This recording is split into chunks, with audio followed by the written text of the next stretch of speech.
এই বডিগার্ডের বাচ্চা বলেন বস। আমার সকালের চাপড়া কই নাস্তা কই বুঝছি বস, এখন তুই আপনার চাপড়া দাঁড়িয়ে নাস্তা না। খাই, আর আপনি কোনো টেনশন করে না, ওই শালিরে গুতাইয়া চাপড়া নাস্তা নিতেছি। আমার ওই স্পদরা, হ্যাঁ চাপড়া মাস্টারের খবর ধরে না, দুধই রাগ উঠে।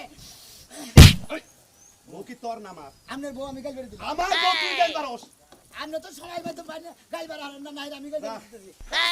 আমার নাস্তা নিয়ে আয় তাড়াতাড়ি আহিস যদি খালি কোন রকমে ওই বুইড়া ফান্দে পড়ে যায় তাহলে তুমি আর আমি, আমি আর তুমি আমি আর তুমি, তুমি আর আমি। তেরি যাই, হ্যাঁ? যাও। চাপড়া বাড়ি যাতো তেরে বকিস নিকা। চালু করে না। মরিস কো? পেঁয়াজ কো? মরিস তো আজকে বাড়ি না। কাঁচা বস পেঁয়াজ এনে কাটবে, জানেন না আমরা? দেখো করে চলেন। আগে যান। তুমি আসলে আমার বয়ফ্রেন্ড নাকি? পাগল আমার শাড়িটা কোনো ঠিক বুঝে না। আছে, চলো। আর তোমার নাকি দেহ করাম না। প্লেটটা থেকে যাই। পেরে চলো না। চলো তাহলে। চাবরি বানাইতে এত দেরি, হ্যাঁ?